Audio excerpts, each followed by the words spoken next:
Então, boa tarde a todos, sejam bem-vindos. Eu queria aqui começar comentando uma carta que eu recebi fora da parte do curso. Eu recebi do Felipe Tavares, corrigindo alguns detalhes ali da minha mensagem de Natal, a qual eu gostaria inclusive de comentar depois, a própria mensagem eu gostaria de comentar e explicar um pouco mais de detalhe. Depois que, como é próprio desse gênero de escritos, ali tem muitas coisas que estão compactadas e que o público geral vai entender de um jeito e os alunos devem entender de outro, um pouco mais aprofundado. Mas o Felipe me lembra aqui que houve alguns equívocos. Em primeiro lugar, eu já havia dado uma aula sobre aquele trecho do Wagner, e na aula que eu dei estava tudo certinho, mas na hora que escrevi a mensagem eu mesmo esqueci o que eu mesmo tinha falado e troquei as bolas. Isso não afeta em nada o sentido geral da mensagem, mas em primeiro lugar o personagem, o Zygmunt, não é neto de Wotan, é filho de Wotan, irmão da Brunhilde, né? Em segundo lugar, Brunhilde não ia ser condenada à morte, ela ia ser condenada a adormecer na montanha e ficar à mercê do primeiro homem que chegasse. E aí ela pede misericórdia, e o pai então lhe garante que ela não será tocada por nenhum homem indigno e que somente no futuro virá um guerreiro nobre que a protegerá de todos os males. Então, feita aqui a correção, eu agradeço muito ao Felipe essas observações. Eu mesmo tinha dito essas coisas na aula, depois, na hora de escrever a mensagem, às pressas, esqueci. Mas eu desejaria comentar algo mais a respeito dessa mensagem. Qualquer conteúdo filosófico que você deseja transmitir, você pode transmitir em vários níveis. O primeiro nível é uma espécie de compactação poética, que pode ter, vamos dizer, um efeito, um impacto emocional sobre o leitor no momento, de tal modo que as várias possibilidades de sentido daquilo são vivenciadas de maneira confusa, todas misturadas. O conjunto dessas possibilidades de significado exerce então um impacto emocional, mas para por aí. Quer dizer, o indivíduo só vai escavar novas possibilidades de sentido se tiver, vamos dizer, a sua curiosidade despertada para isso, o que não é o caso da maioria. Mas, também é normal que nessas circunstâncias quem lê aquilo, ou quem lê qualquer uma das outras minhas mensagens de Natal anteriores, ou quem lê alguns dos meus artigos, vamos dizer, capte este primeiro nível de significado e pense que a coisa se esgota aí. Quer dizer, julga aquilo como sendo uma obra literariamente expressiva, né? Não tem ideia de que por trás daquilo tem muitos quilômetros rodados, de que tudo aquilo não é, vamos dizer, é uma compactação poética, sem dúvida, mas eu pessoalmente, não conheço aquilo só sob a forma de compactação poética, mas de conceitos muito bem articulados e muito bem perfeitamente analisáveis, né?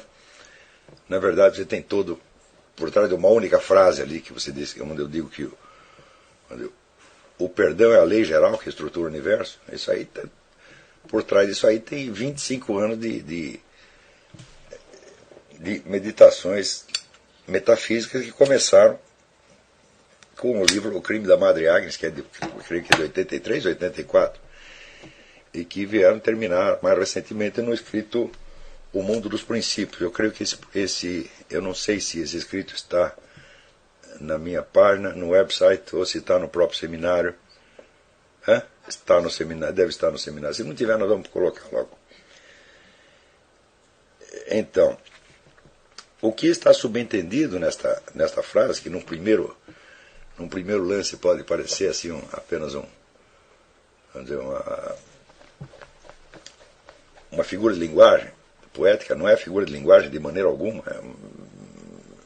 É uma doutrina muito clara e muito rigorosa, que seria antes de natureza científica, coisa que eu pretendo explicar mais tarde no meu curso de Filosofia da Ciência, que vai ser dado aqui em maio. Mas a coisa é a seguinte: se você tomar o universo físico o universo tal como estudado pela ciência física, na sua totalidade. E se você o considerar como um sistema fechado, tal como ele se encontra num dado instante, vamos supor que você faz um flash do universo todo, neste momento, tal como está, e o considera como um sistema fechado. Se ele for um sistema fechado, regido, vamos dizer, por leis de validade permanente, então ele inteiro entra no campo de aplicação do segundo princípio da termodinâmica, quer dizer, a entropia, que é, vamos dizer, a equalização da energia existente, e, portanto, o universo está caminhando inevitavelmente para a sua extinção. No entanto, se você não o considerar como um sistema fechado, mas o observar com durante um certo decurso de tempo, você vê que, na verdade, esse universo está em expansão, que aparecem novas estrelas, acontecem novidades, etc, etc. Então, das duas, uma. Ou a segunda lei da termodinâmica está errada, quer dizer, a energia não declina, e não existe, portanto, entropia, e nós estamos enganados.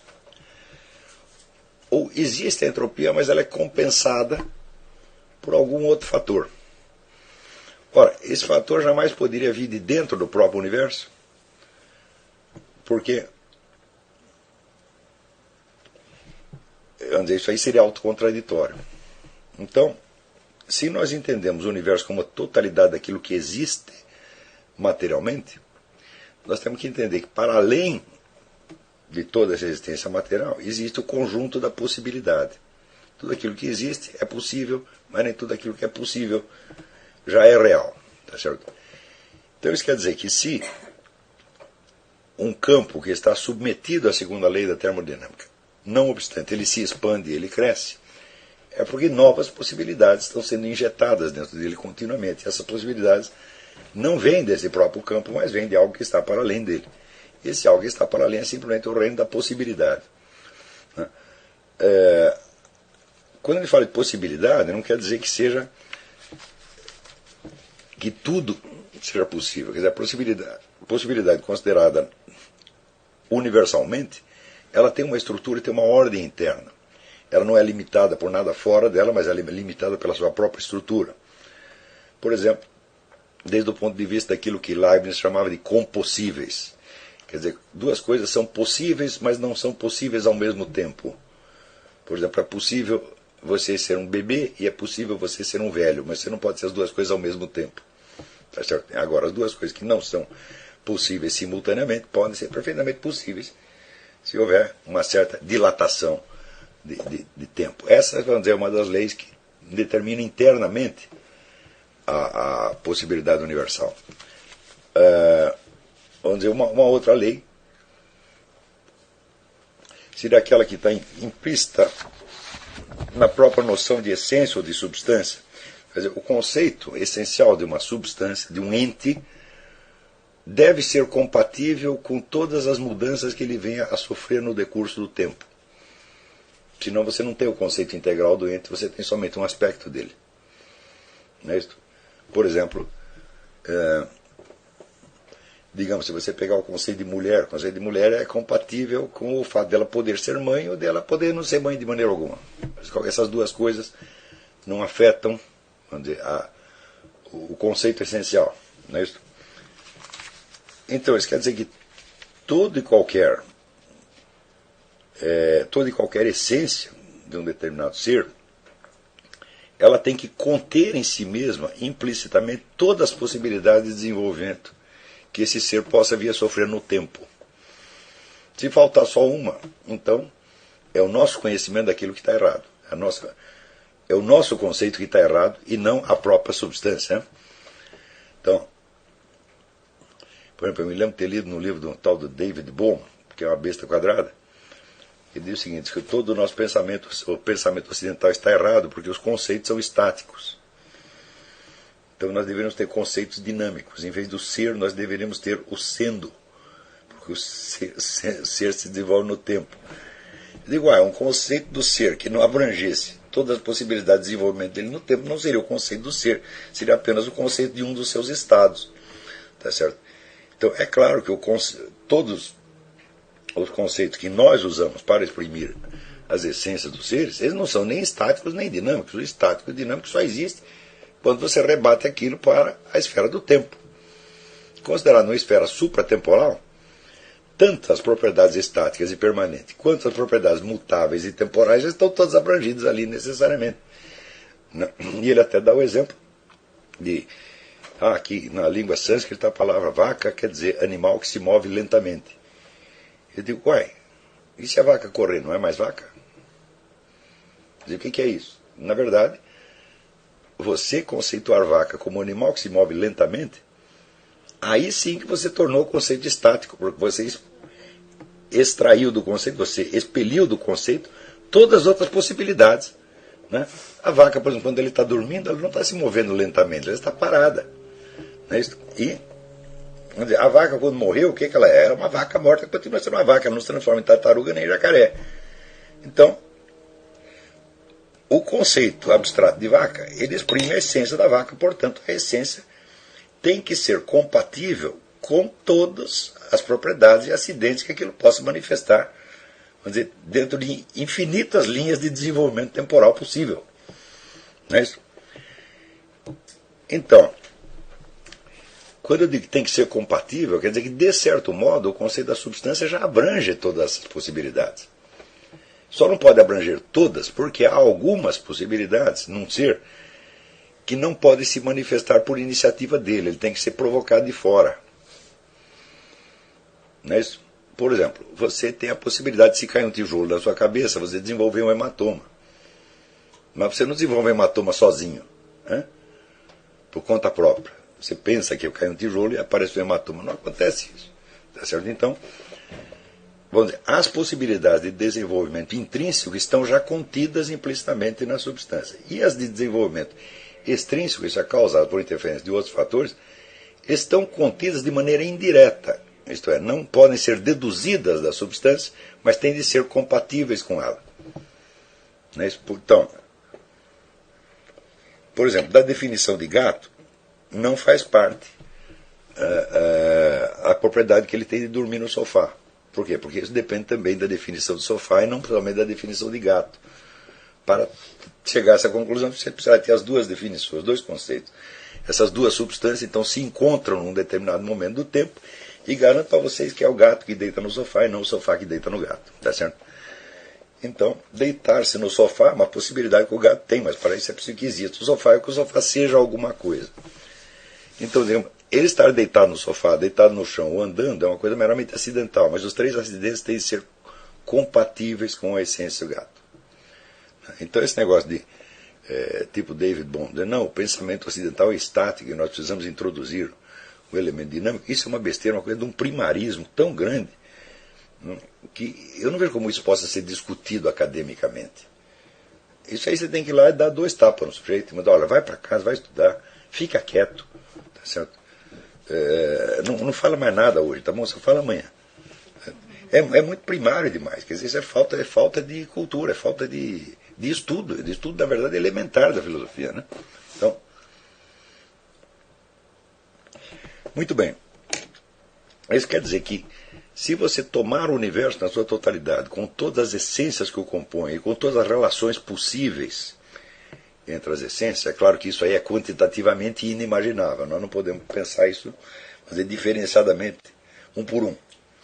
Mas nós podemos esquematicamente conceber, né,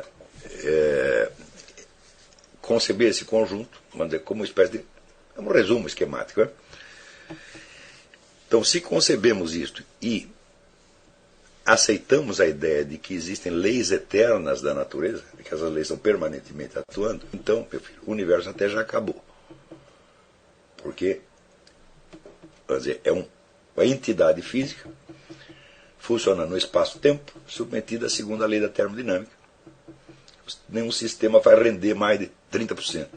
Então o universo está acabando, acabando, acabando. Experimentalmente nós sabemos que não está acabando, que está se expandindo. Então isso significa que acontecem coisas no universo que não estão dadas na sua estrutura inicial. Então, quer dizer, possibilidades que são novas e que não poderiam ser deduzidas, logicamente, das propriedades já dadas. Certo? Então quer dizer que em volta do universo existente, nós temos que admitir que existem os universos possíveis. O conjunto da possibilidade universal. Essa possibilidade universal, por sua vez, não é, vamos dizer, uma pasta nebulosa de onipotências teóricas. Não, ela tem uma estrutura, ela tem uma ordem. Tá certo? Essa ordem é interna, evidentemente. A possibilidade universal não é determinada por nada fora dela, mas é determinada pela sua própria estrutura e pelas próprias leis que a compõem. A lógica humana é uma tradução longínqua dessas leis. A lógica não passa de uma tentativa de você verbalizar certas condições que são inerentes a toda e qualquer existência possível.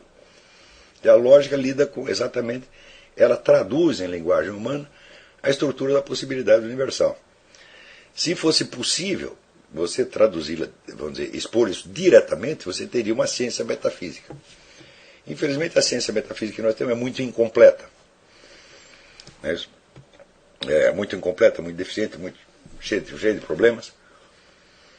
Mas nós sabemos algo dela, vamos dizer, pelas próprias leis da lógica. Nós entendemos que a existência do que quer que seja implica necessariamente algumas consequências, tá certo? E disso aí nós tiramos como conclusão uma série de adaptações que nós fazemos na nossa linguagem para que a linguagem tenha a coerência necessária para poder expressar essa continuidade e coerência intrínseca do próprio ser e da própria existência, tá certo?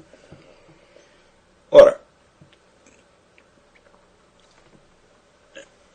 se acontecem coisas que antes não eram possíveis, que não podem ser deduzidas de um estado anterior, e se estão entrando continuamente novas possibilidades, então nós temos que entender que para cima do existente existe então o círculo da possibilidade, ou se quiserem chamar assim, da onipotência.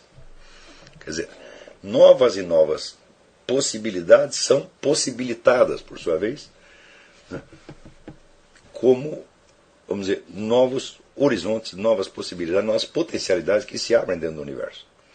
Sem isto, nós teríamos entrado já, vamos dizer, num mecanicismo fechado, como tinha na Renascença, em que o universo é concebido como uma máquina. Eu digo, bom, se o universo é concebido como uma máquina, a máquina se desgasta naturalmente, né? E a máquina tem que funcionar com combustível. Quer dizer, precisa ver que a ideia do universo como máquina é uma figura de linguagem, não é uma lei científica. Não é isso? Hoje nós sabemos que cientificamente seria totalmente inviável uma coisa dessa. Né? Então, note bem, o universo considerado como totalidade fechada, ele é inviável. Ele está condenado. Ele continua existindo porque ele é continuamente possibilitado. Senão já teria acabado. Então isso quer dizer que o resgate do finito pelo infinito é um processo permanente que fundamenta toda a existência física, toda a existência no espaço-tempo. Ora, teologicamente, o que é o perdão? É exatamente a tradução disso na escala humana. Em que o ser humano também está submetido à entropia. Quer dizer, ele se desgasta fisicamente. A esse desgaste físico corresponde, na esfera anímica e espiritual, um desgaste correspondente. Veja, todas as possibilidades que você tinha ao nascer, você realizou algumas. Se você realizou, você não pode realizar mais. E mais ainda, elas deixam marcas, elas deixam consequências. Não é isso? Então, isso quer dizer que as possibilidades que você tem na sua vida terrestre, elas vão diminuindo com o tempo. Quem quer que acha que... No começo, quando o sujeito é novo, ele acha que ele tem todas as possibilidades, acha que o mundo é um supermercado em aberto, onde ele pode escolher o que quiser. Qualquer pessoa que tenha passado os 40 entende que as possibilidades se fecharam, e fecharam gravemente. Não é isso? Ou seja, a sua vida física ela está de fato condenada ao declínio e extinção. Porém, deveria corresponder a isso uma extinção concomitante das suas possibilidades espirituais? Note bem, uma coisa é aquilo que você é no plano espaço-temporal. Outra coisa é aquilo que você é no plano da eternidade. Para que você seja algo no plano espaço-temporal, você tem que ser algo na eternidade. Por quê? Porque tudo aquilo que é real tem de ser possível. Então, quando falamos de eternidade, falamos, bom, cada um de nós que é alguma coisa neste plano espaço-temporal aqui, é também alguma coisa no plano da possibilidade infinita, da possibilidade eterna. Ou seja, as possibilidades que você tem durante a sua vida terrestre, elas vão se esgotando. Mas isso corresponde a isso o esgotamento concomitante das suas possibilidades na esfera da eternidade? Resposta, não. E isso é que é exatamente o que se considera o perdão. Você vê, quando você vai à igreja, confessa, comunga, bom, os seus pecados são perdoados. E a igreja diz, os seus pecados são perdoados sem prejuízo das penalidades terrestres. Quer dizer, por exemplo, você cometeu um homicídio, você vai, se arrependeu, confessou. Então, você está livre de pagar por aquilo na eternidade, mas você vai pagar neste plano, você vai pagar somente neste plano. Quer dizer, as possibilidades que se esgotaram neste plano, espaço-temporal, são preservadas intactas no plano da eternidade. Isso é que a igreja chama do perdão. E você vê que isso não passa, na verdade, de uma tradução das leis da possibilidade universal para o plano da existência humana. Então, o perdão vem do latim perdonare, quer dizer, completar o dom. Quer dizer, você, ao nascer, você recebeu um certo dom. Este dom vai sendo desgastado no curso da vida. Quer dizer, as possibilidades recebidas vão se estreitando. Mas, com o arrependimento, vem a possibilidade de que aquilo que foi perdido na escala espaço-temporal seja preservado na escala da eternidade.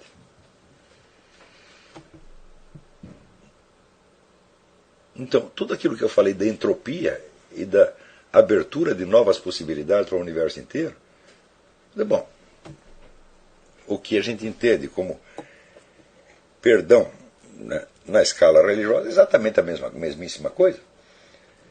Então, quer dizer, o perdão não existe somente para o ser humano, ele existe, de certo modo, para o universo inteiro. Isso quer dizer que a possibilidade universal está continuamente injetando novas possibilidades e completando, vamos dizer, aquelas potencialidades inaugurais que constituíram o cosmos no seu primeiro instante.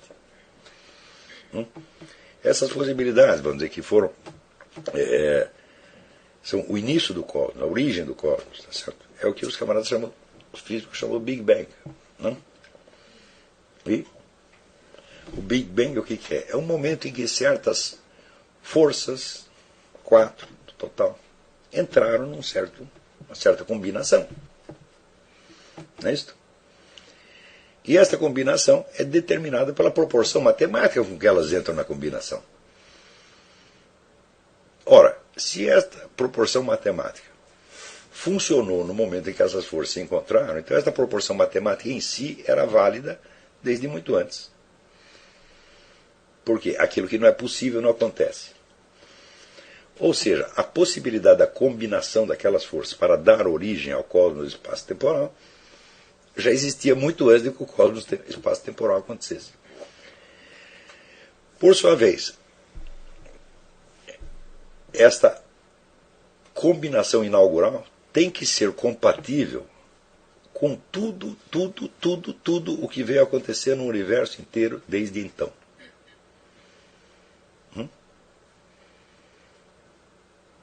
Quer dizer que o universo já tinha compactadamente todas as suas possibilidades de desenvolvimento futuro. Ali. Então, quer dizer, de certo modo, a história cósmica inteira tem de ser compatível com o que aconteceu no Big Bang. Não é isso? E, por sua vez, o que aconteceu naquele momento do Big Bang é uma certa combinação matemática que já era válida bilhões, trilhões, quatrilhões de anos antes. Era válida desde toda a eternidade. Assim como uma conta de 2 mais 2 dá 4 desde toda a eternidade.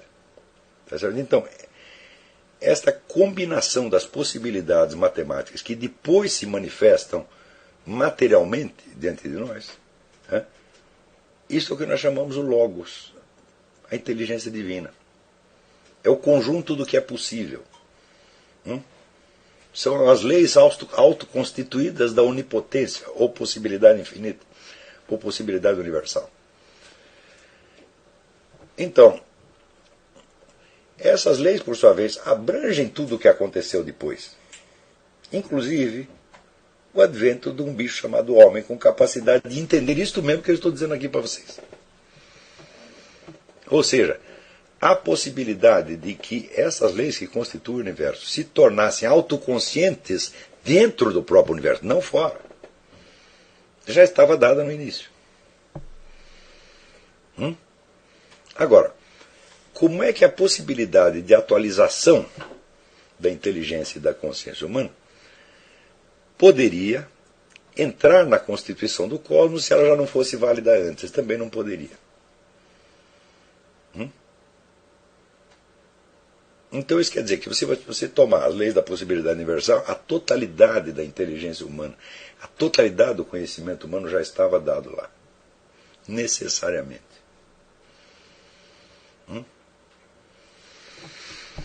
Então vocês entendem por que Deus não é matéria de fé.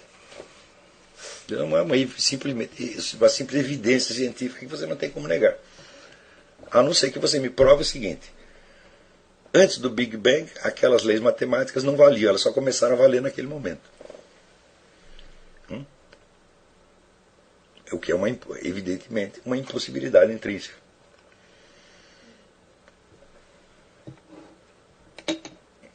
Né? Então, é baseado nessas considerações, que eu escrevi ali que o perdão é a própria base da constituição do universo. O que é o perdão? É a abertura de novas possibilidades que superam, que transcendem o esgotamento dessas possibilidades no campo espaço-temporal. Se não existisse isso, nós também não existiríamos, o universo não existiria, nada existiria. Né? Então, esta é a mesma coisa que dizer que a simples existência do universo, vamos dizer, é um milagre renovado. E em vez de você conceber, vamos dizer, o universo inteiro como uma máquina regida por leis eternas, eu digo, então, existem leis eternas? Sim. Tá certo? Mas elas estão acima do universo. Né? O universo não é regido por leis eternas. As leis que regem o universo podem ser renovadas. Ou seja, novas possibilidades podem ser abertas. O universo é, de certo modo, quando é um campo de criação permanente. Note que eu não estou aderindo àquela teoria do Malebranche, de que Deus está criando o mundo de novo a cada momento. Não, eu não preciso fazer isso, você já fez isso. Não, estou fazendo apenas as possibilidades que estão dentro da criação estão continuamente sendo abertas e renovadas. É isso.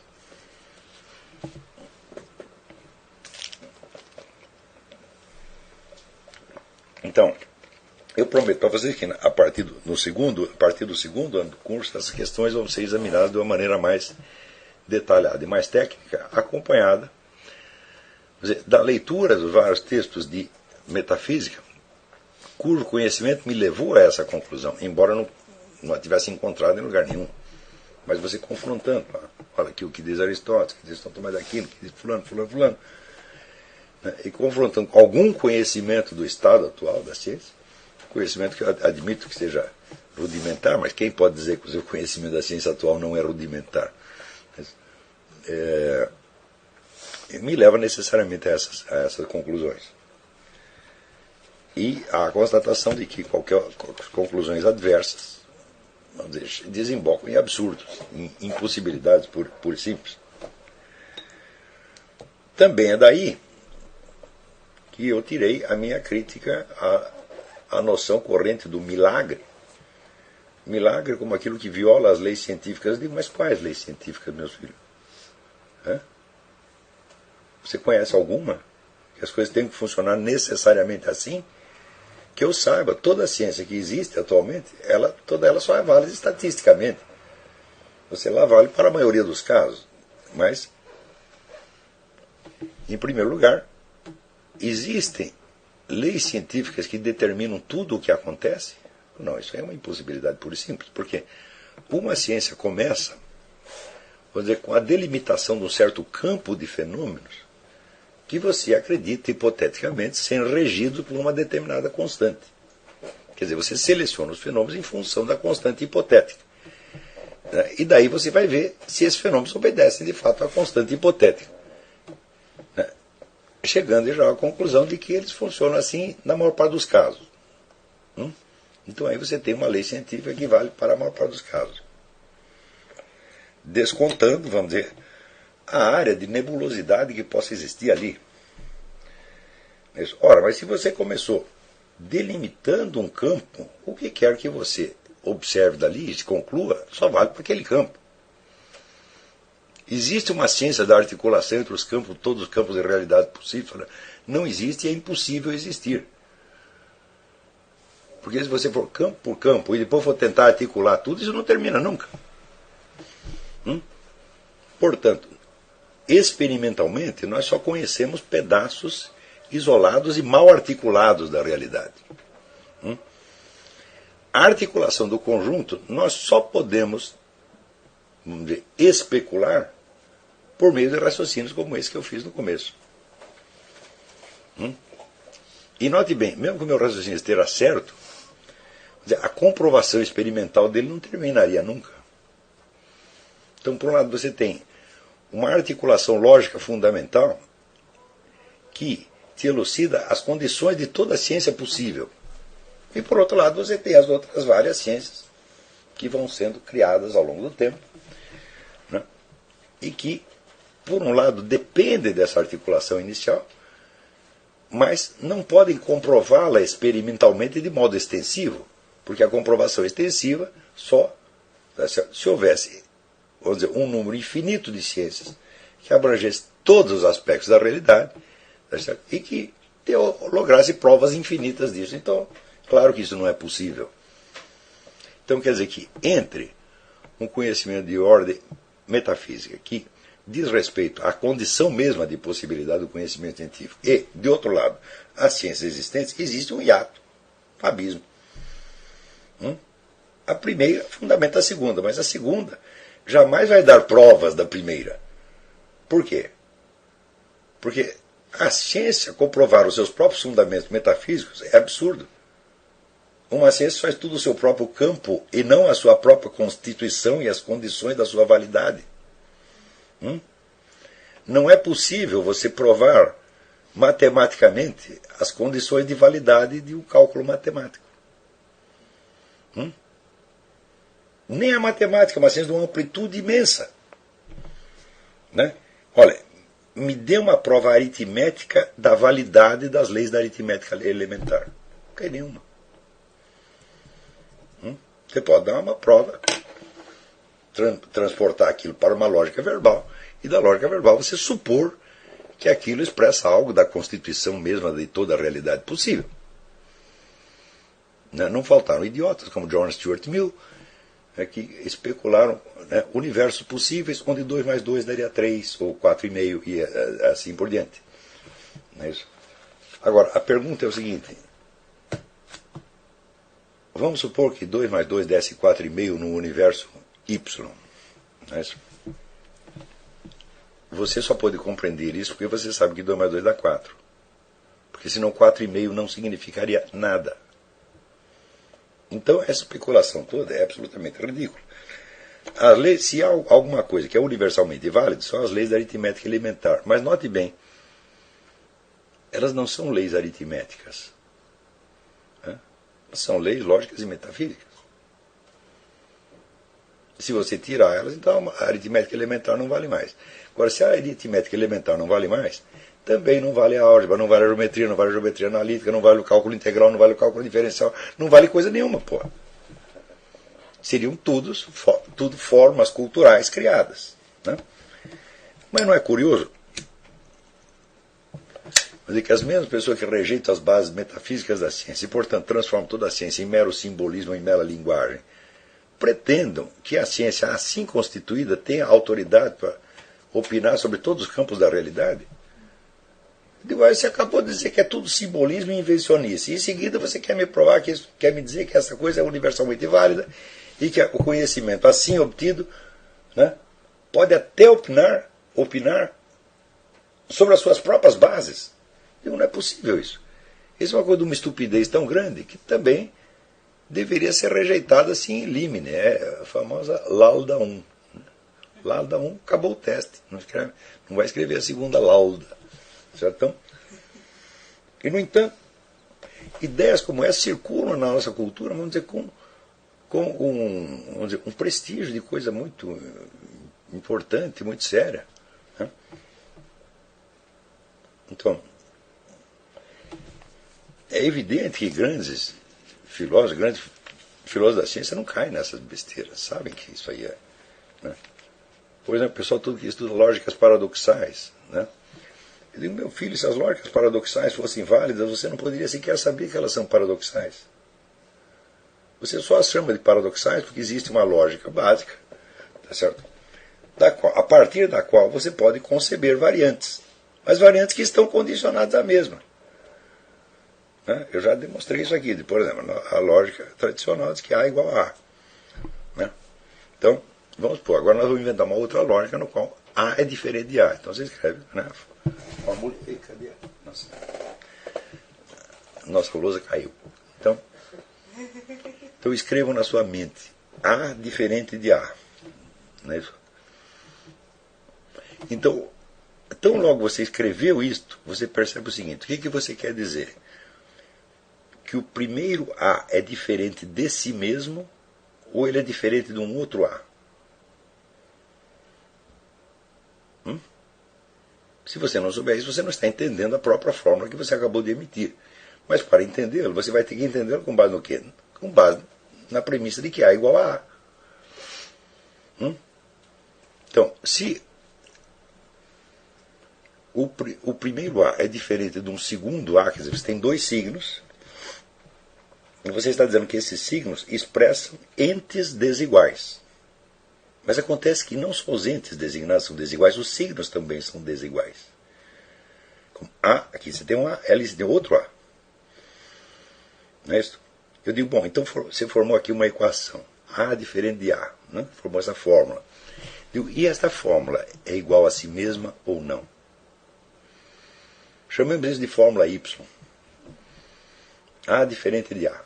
Você tem uma fórmula X, que é a fórmula da lógica tradicional. A igual a A. E você tem uma fórmula Y de que A é diferente de A. Bom, nós sabemos que a fórmula A igual a A, entre infinitas vezes repetida, será ela mesma. Porque ela obedece ao próprio conteúdo da sua formulação. Se A é igual a A, então a fórmula X que eu disse é igual à fórmula X. Agora, temos aqui a fórmula Y, segundo a qual A é diferente de A. Isto vale para a fórmula Y? Ou seja, a fórmula Y é igual à fórmula Y ou é diferente da fórmula Y? Então, quer dizer, você não pode enunciar esta fórmula duas vezes sem que ela signifique outra coisa. E outra coisa, e outra coisa, e outra coisa. Mas ainda, nós sabemos disso por quê? Porque nós sabemos que A é igual a A. Então, é claro que as lógicas paradoxais são a possibilidade criativa na esfera da linguagem, não na esfera da realidade. E não chegam sequer a ser lógicas. São estruturas possíveis, tá certo? De uma combinação de enganos. Então a pessoa discute isso com uma tremenda seriedade. É claro que isso pode ter aplicações. Você pode ter inúmeras aplicações técnicas disso aí. Mas todas elas estão dependendo do bom e velho princípio de identidade. Então, quando as pessoas definem o milagre como aquilo que rompe com as leis naturais, você está pressupondo, primeiro, que você conhece as leis naturais. Segundo, que você as conhece todas. E terceiro, você está supondo que elas já excluíram eternamente qualquer exceção possível. Eu digo, como isto? Essa ciência não existe. Ela não só não existe, como a possibilidade de existência dela é nula, pela própria definição de ciência. O próprio mecanismo pelo qual se cria uma ciência, né, torna impossível que a ciência seja completa. Então, quando a pessoa alega, por exemplo, hiatos entre a ciência, eu digo, não, você está invertendo a coisa, porque não é que há hiatos entre a ciência se compõe desses hiatos. Né? Ela se compõe de delimitações, de campos hipotéticos, regidos por constantes hipotéticas. Isso é o mesmo que dizer, nenhuma ciência versa sobre a realidade concreta. A ciência da realidade concreta é impossível. Nós podemos meditar sobre a realidade concreta, mas nós não podemos organizar uma ciência experimental da realidade concreta. Porque a ciência começa com o quê? Abstraindo um campo. Se não abstrair, quer dizer, você não separa idealmente aquele campo de outros campos, o estudo não dá nem para começar. Agora, a ciência, tal como nós a entendemos hoje, a ciência experimental, ela surge entre o século XV e XVI. Né? Mas, meu filho, os milagres eram muito anteriores a isso. Então, como é que eles entendiam o milagre? Como é que eles sabiam que uma coisa é um milagre se eles não tinham a noção de ciência, meu Deus do céu? Aqueles camaradas, né, o cego que foi curado por Jesus Cristo, né? Ainda não tinha Newton, não tinha Bacon, não tinha Galileu, não tinha Claude Bernard, não tinha medicina moderna. Como é que ele soube que a sua cura foi miraculosa? Será que ele pensou assim, olha, lá no século XV, daqui 15 séculos, ou 16 séculos, vai surgir uma ciência assim, assim, assim, e o que Jesus Cristo fez não se explica por essa ciência. Ah, então é um milagre. É evidente que não foi assim. Né? E, no entanto, as pessoas que sofreram curas miraculosas sabiam que eram miraculosas. Se eles sabiam, quer dizer, se as pessoas sabiam, quer dizer, elas tinham outro conceito de milagre. Né? Qual era esse conceito? Foi isso mesmo que eu tentei elucidar naquele capítulo que foi publicado ali na página Voegelin-Wiel, da Voegelin-Wiel. Isso só existe em inglês, não existe em português. Foi uma aula que eu dei e que eu não lembro quem ali da página ouviu a aula e fez um resumo em inglês e está lá. Então, agora, você vê, o número de pessoas que discutem milagres como aquilo que rompe com as leis científicas é impressionante. Quer você acredite em milagres, quer não acredite em milagres, todo mundo discute a coisa nesses termos. Quando, evidentemente, isto é uma impossibilidade pura e simples. Isso é um nonsense. Um momento, deixa eu desligar a maquininha infernal. Antes que algum credor me descubra aqui.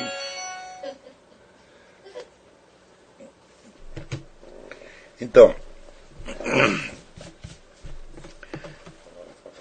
você vê que toda esta discussão da possibilidade da ciência, do fundamento da ciência, está tudo isso implícito na frase: o perdão é a lei constitutiva da realidade. Certo? Então, eu nunca escrevi um livro de metafísica, um tratado de metafísica, mas dei uma dica de metafísica aqui, outra ali, outra ali, outra ali, que se você juntar, você vê que está tudo bem explicadinho. Está, vamos dizer, literariamente espalhado, mas cognitivamente está muito bem organizado. Então, mais tarde, nós vamos ler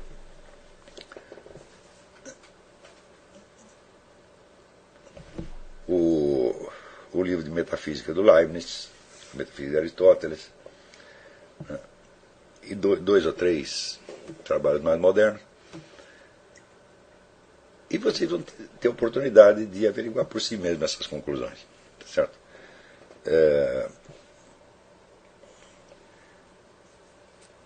Ou seja, uma coisa é este problema examinado assim no curso de uma mensagem de Natal. É uma ou duas frases que dão um efeito literário. Nesta aula já podemos examinar com um pouco mais de detalhamento. Eu digo no futuro, vamos examinar com mais detalhe ainda. Praticamente, eu digo para você, praticamente tudo que eu escrevi em imprensa ou disse em programa de rádio, tá tudo assim, é tudo compactação de coisas que podem ser apresentadas com um detalhamento imensamente maior, ou numa aula, ou num curso inteiro, e assim por diante. Né? De modo que,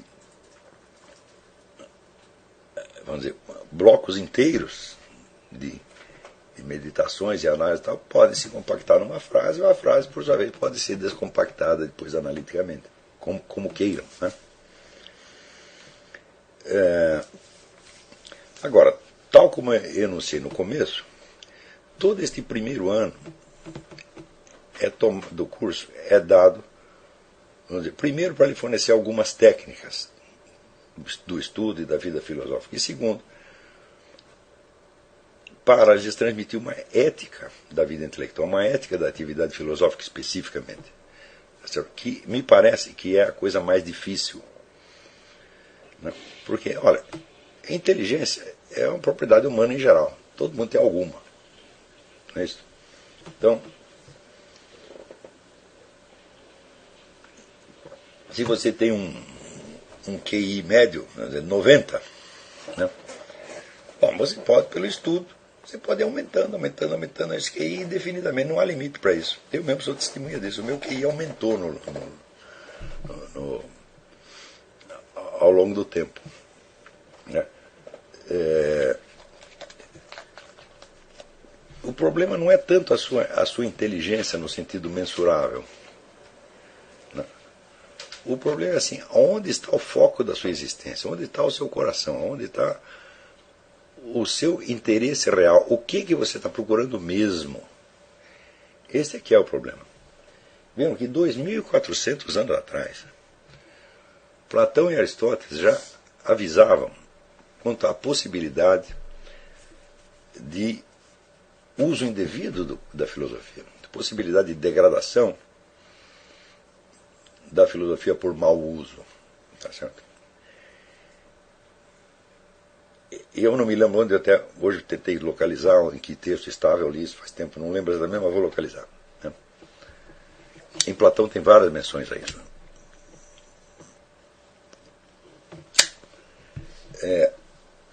Aristóteles, especificamente, ele adverte que você não deve discutir questões filosóficas por pessoas que não conheçam e aceitem os princípios da prova.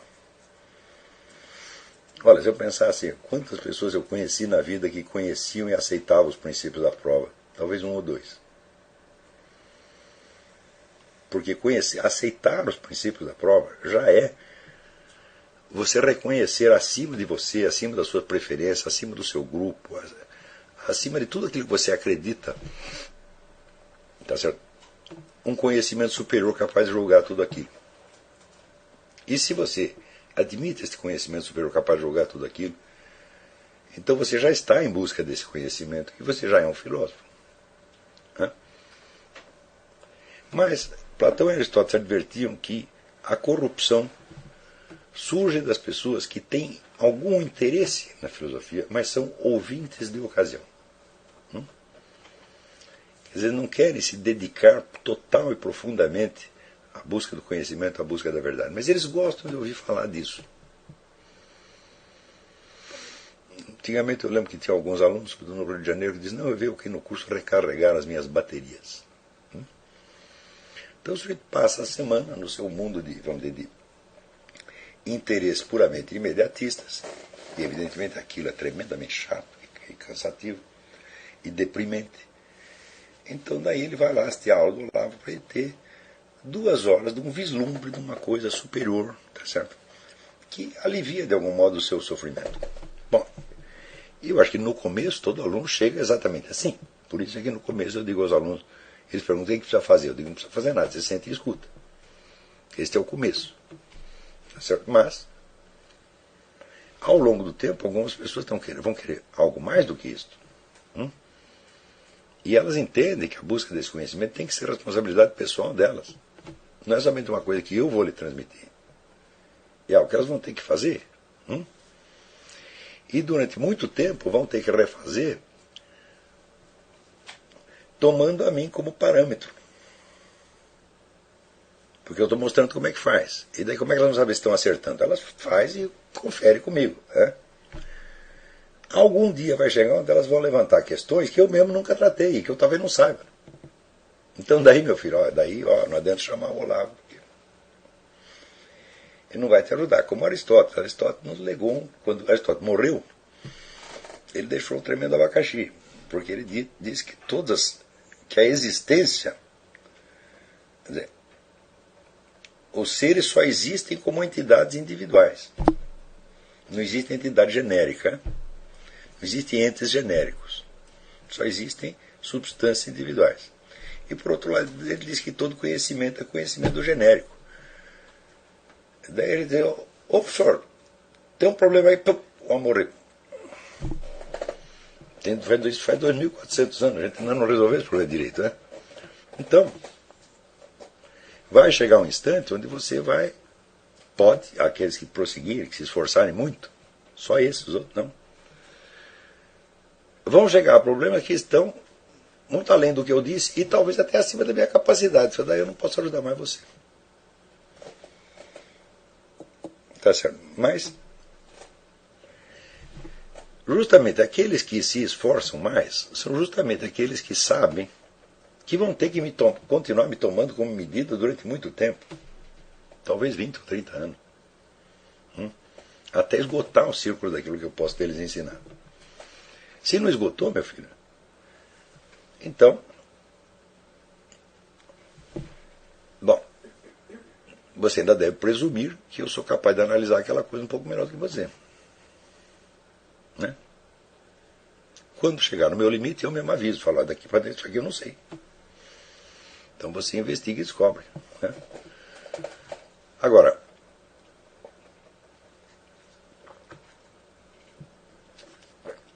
o fator decisivo aí não é o seu QI, é o que você quer.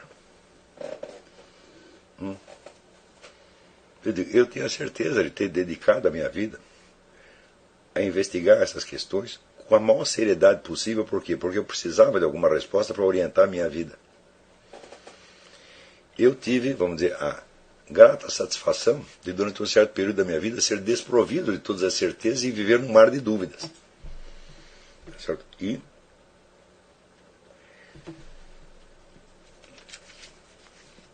ter que buscar o conhecimento. Muitas pessoas nunca foram levadas a essa perplexidade, ao contrário. Elas ficam numa perplexidade quando começam a ouvir o que eu estou falando. Não, mas é uma espécie de reação invertida. Né? Quer dizer, quando eu estou colocando perplexidades, não fui eu que as inventei, eu as encontrei na cultura contemporânea. Eu não estou fuçando perplexidades e fuçando dificuldades, ao contrário, estou fuçando soluções. Soluções para problemas que já estavam aí, que não fui eu que inventei. Mas, evidentemente, quando você começa a expor o problema, ele se constitui todo de perplexidades, de dúvidas, de interrogações e de incertezas. Né? E o sujeito chega e ouve a minha aula, onde eu estou expressando aquilo, e ele pensa que eu estou lecionando perplexidades e dúvidas, etc, etc. Às vezes a gente nem veio na aula seguinte para ver como é que eu resolvi aquilo. Então, é claro que existem hoje no Brasil alguns milhares de pessoas que passaram pelo meu curso 1 mês, 2 meses, 3 até 2 anos.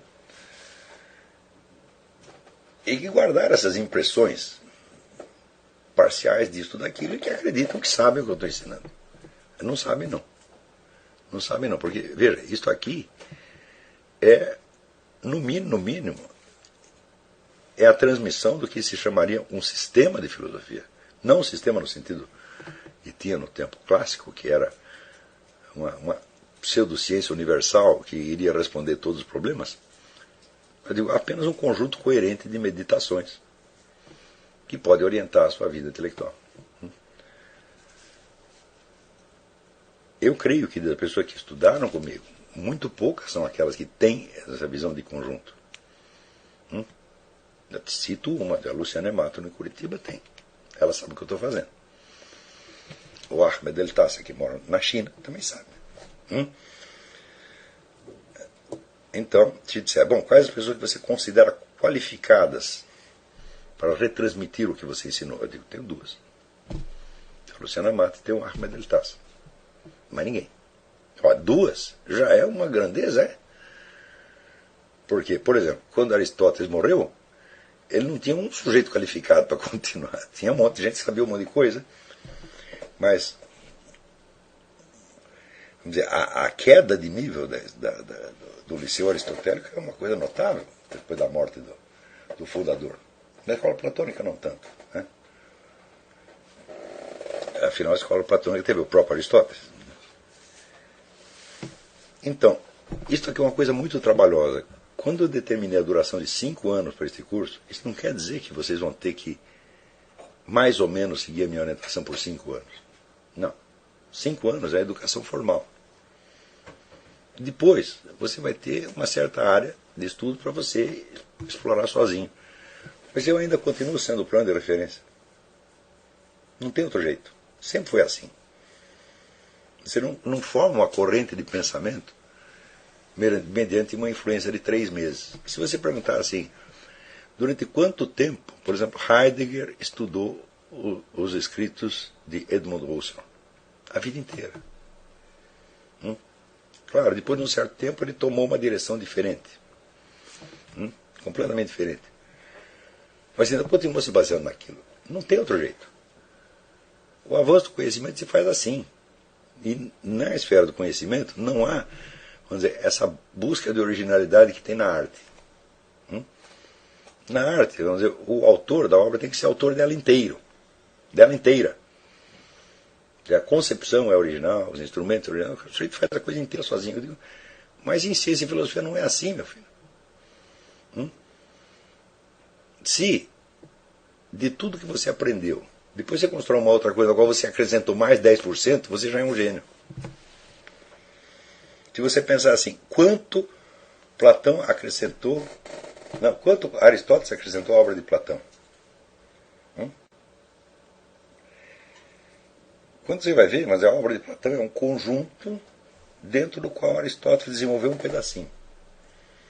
O resto todo ele deu por pressuposto, ele aceitou aquilo tudo. Se você conseguir fazer isso, você já fez muito.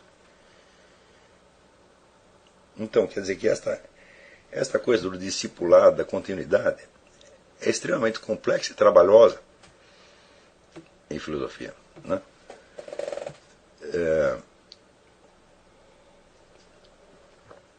Às vezes acontece, vamos dizer, de um discípulo acrescentar coisas que iam muito além daquilo que o professor lhe ensinou, mas são coerentes. Uma coisa tem que ser coerente com a outra. Então, se você perguntar assim, quando que Santo Tomás de Aquino abandonou os ensinamentos de Santo Alberto Magno? Nunca. Ele ensinou 10 vezes mais que Santo Alberto Magno, depois que Santo Alberto Magno jamais falou, mas estava tudo coerente uma coisa com a outra.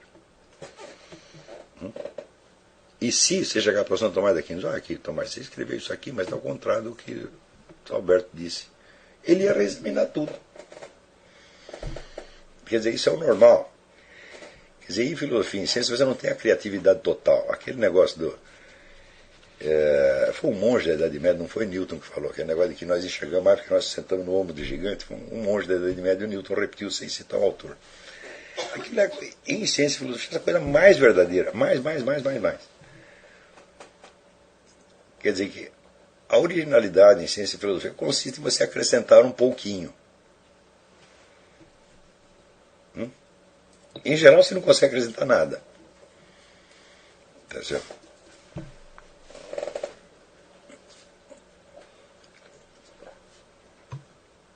Então, é claro que depois de você estudar esses anos aqui, você vai continuar por muitos e muitos anos trabalhando dentro de vias que eu mesmo abri. E não tem outro jeito. E se você não fizer isso, você não vai fazer nada. E no fim, se puder botar alguma coisa sua mesmo, bom, melhor daí a coisa andou. Não é isso? E é justamente para andar. Tá certo? Então, o objetivo é que o aluno alcance aquele patamar onde ele pode prosseguir sozinho. E de preferência que ele possa fazer a coisa avançar. E descobrir algo além do que ele poderia deduzir somente lendo o que eu escrevi, ou ouvindo as minhas aulas. Isso é o ideal. Se não chegar nisso, então, bom, não posso dizer que foi um fracasso total, tá certo? Sempre algum efeito pedagógico sobra, mas nós não conseguimos inaugurar um estilo intelectual criativo capaz de se reproduzir. Se você vê o que aconteceu com a obra do Mário Ferreira, né, é a maior obra filosófica que já teve nas três Américas. Você pegar todos os filósofos americanos somados, não dá 10% do Mário. E é uma das maiores do mundo, se não a maior. Eu, quando comparo, por exemplo, o Mário com o Edmundo Husserl, eu digo, olha, o Mário era muito mais inteligente que Edmundo Husserl. Ele percebia coisas que Edmundo Husserl precisaria 15 vidas para perceber. E, no entanto, pedagogicamente, foi de uma esterilidade total. Por quê? A absorção da filosofia do Mário é uma coisa para muitas décadas. Eu ainda estou neste processo. Tá? E os alunos dele que faziam estudavam um tempinho com ele e depois falaram, não, agora eu vou tomar o meu próprio rumo. Graças a isso, tudo o que fizeram foi pro lixo. Você conhece algum filósofo brasileiro, discípulo do Mário, que tenha feito alguma obra original? Não. Primeiro, eles não entenderam o tamanho do Mário. Falaram, o Mário é o novo Platão, meu filho. Aí você tem que ficar 20, 30 anos em cima desse negócio. E daí talvez você possa até corrigir certas partes. Não é isso? E talvez você consiga até, vamos dizer, acrescentar um novo campo de investigação que ele não abrangeu. É muito difícil. No caso do Mário é muito difícil, porque ele mexeu com tudo. Então, o estudante brasileiro ele não tem muita ideia dessas coisas. Você não pode esquecer que nós estamos numa sociedade de pessoas fracassadas. O normal no Brasil é fracassar. Tá certo? E fracassados, eles gostam de se juntar numa mesa de bar e ficar falando mal dos outros. Quer dizer que você se consolar do seu fracasso, né? Tentando corroer a reputação dos outros, isto é uma das... Não é um mau hábito, isso é uma das bases da sociedade brasileira. Vocês procurem ler, por exemplo, tem um livro, um clássico no Brasil que chama A Vida Literária no Brasil 1900. O autor chama-se Brito Broca. É uma das grandes obras de história literária no Brasil. E ele mostra aqui, por volta da passagem do século XIX para o século XX, um treco que se chama A Vida Literária, quer dizer, conversa entre escritores, encontros, né? O intercâmbio social, predominava de tal maneira sobre a produção literária que ele praticamente consistia, a literatura brasileira consistia desta fofocagem. Né? Então nada se escrevia que prestasse, ou pouquíssimo se escrevia que prestasse, mas a agitação em torno era muito intensa. E quando você vê aquilo, você vê que isso agora é uma miséria tremenda, mas até hoje continua assim. Por exemplo, você vê tudo que eu escrevi e lecionei ao longo do tempo, de forma massa considerável de coisa. São 12 livros, mas não sei quanta apostila, mas não sei quanta gravação, etc. Me diga um livro que tenha sido escrito para discutir com tudo isso. Nenhum. Agora, veja a multidão de fofocagem na internet, no Orkut, não sei o que. Eu digo, é uma coisa incrível. Cada um vai lá e põe 3 linhas. Então, é claro que é uma vida cultural estéril, onde a fofocagem predomina sobre o trabalho. Então, de vez em quando aparece um sujeito com pretensões, né, de dizer, não, aqui eu vou expor aqui, ó, o esquema da filosofia do Olavo de Carvalho, como aquele outro Paulo Araújo escreveu. Aqui os filósofos que influenciaram ele foram Debonal, Xavier de Mestre, etc.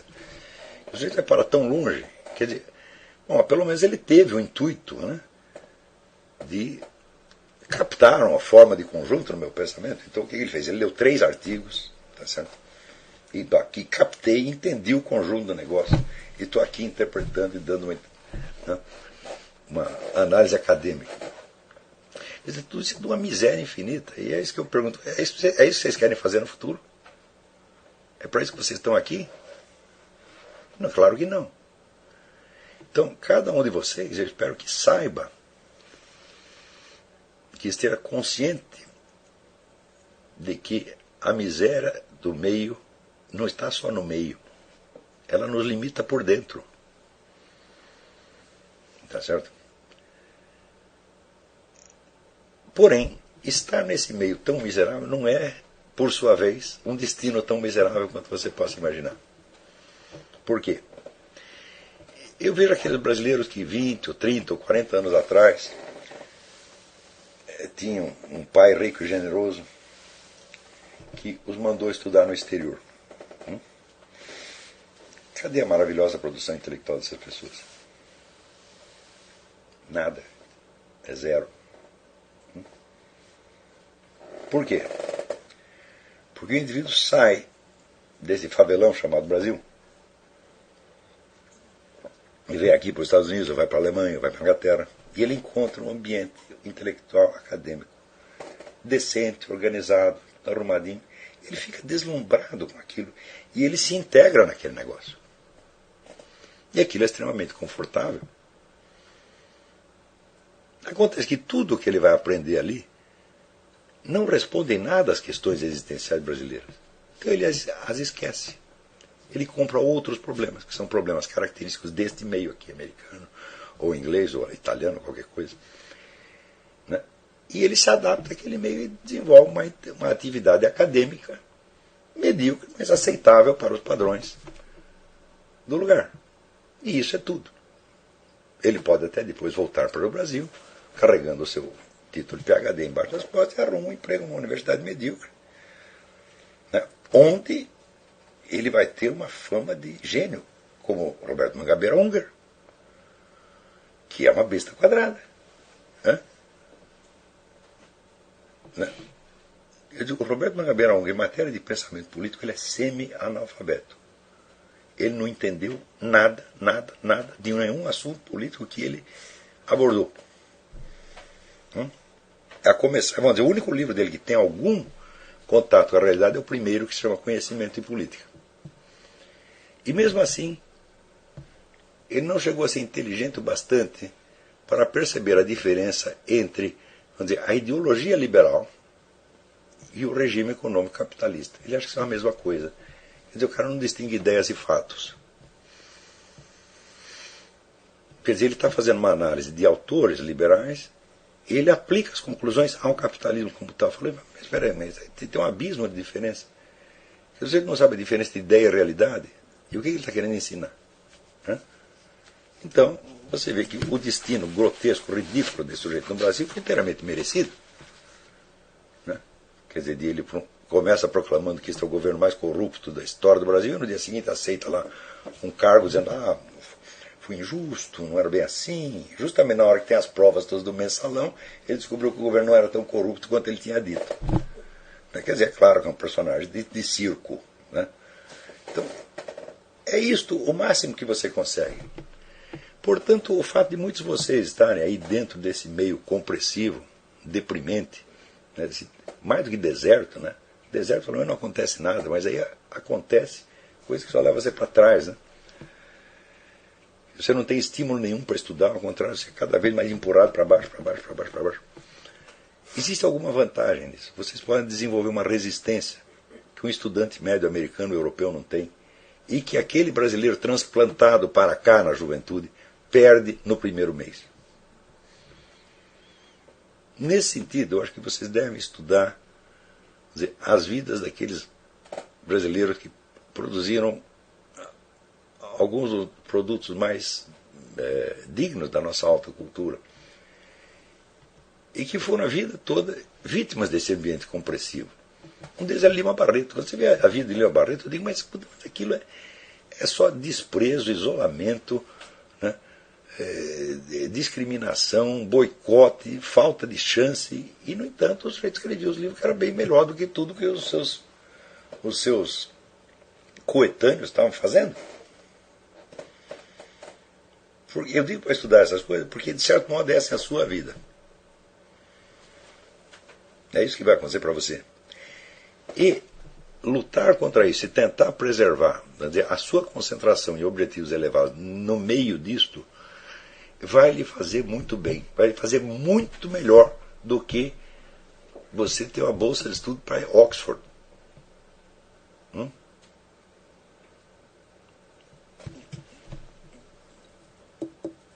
Veja, pelo fato de você viver no Brasil, você está tendo acesso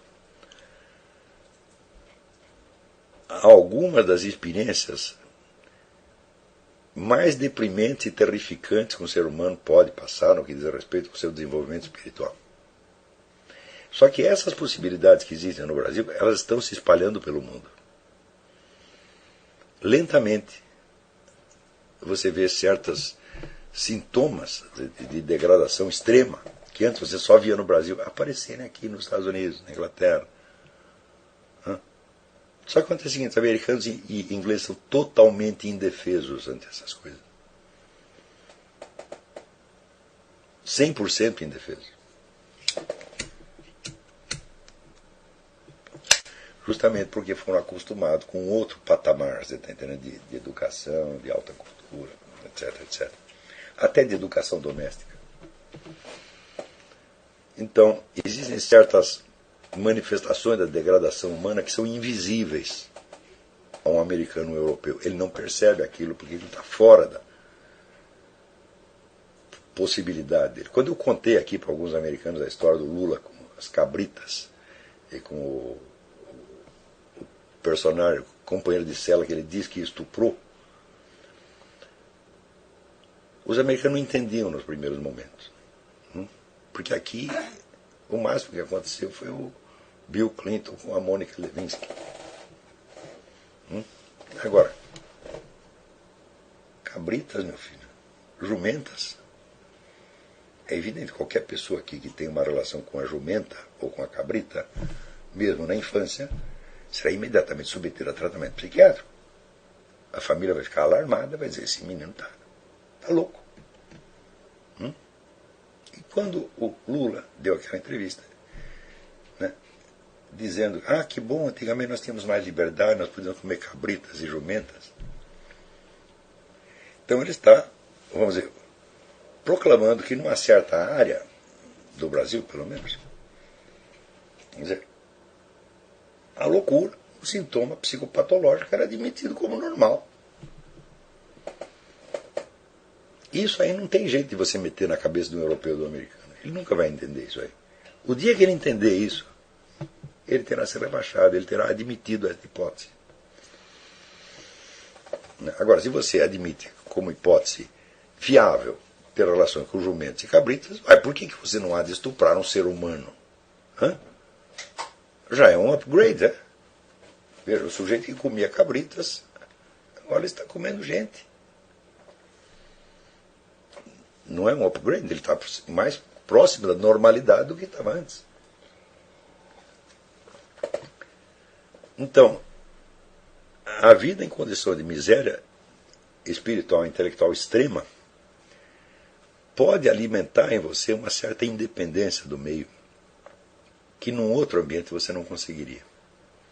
Aqui o meio é bondoso, trata bem, te dá chance, ninguém está te boicotando, deixam você ir para frente, às vezes até torcem por você, mesmo que não gostem do que você está dizendo, eles vão te empurrar para frente. Só vão te boicotar em casos extremos, evidentemente, né?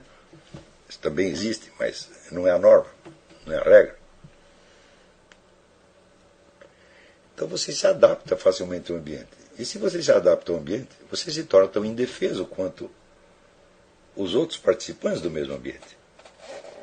Isso quer dizer que se você pegar um sujeito formado aqui nos Estados Unidos, ou em Oxford, ou na Sorbonne, mandar para o Brasil, ele vai se degradar a um ponto que você não consegue imaginar. Você vê o caso do Pierre Verger, antropólogo formado na França. Chegou no Brasil, se encantou com o negócio do candomblé, e depois escreveu aquele livro, O uso das plantas na cultura Yoruba.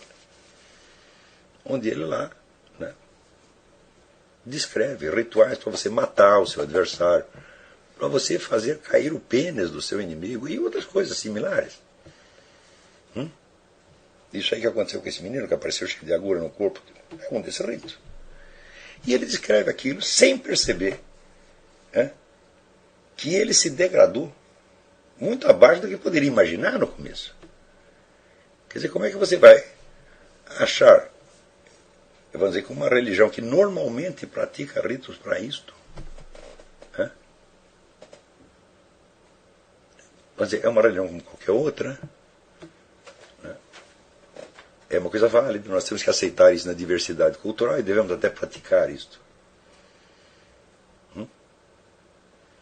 Porque se você admite que aquele ritual tem uma eficácia, e você o pratica, então você é obviamente um assassino. Se o rito tem uma eficácia material, ele mata efetivamente a pessoa. Se você pode provar que tem essa eficácia, então, e você pratica, então você é um assassino.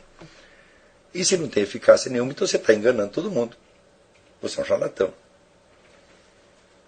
Quer dizer, não há terceira alternativa. E o sujeito escreve isto. E ele se integra na cultura brasileira e vai para o buraco.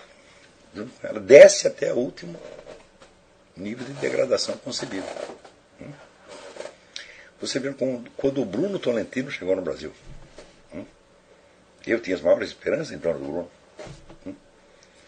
Mas ele não resistiu à confusão, ao caos do meio.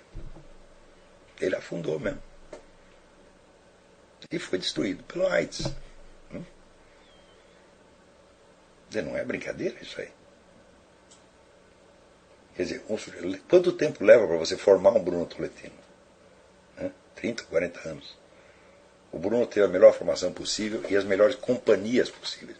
Eu considero, vamos dizer, que o círculo de amizade com pessoas capacitadas é até mais importante do que a formação acadêmica.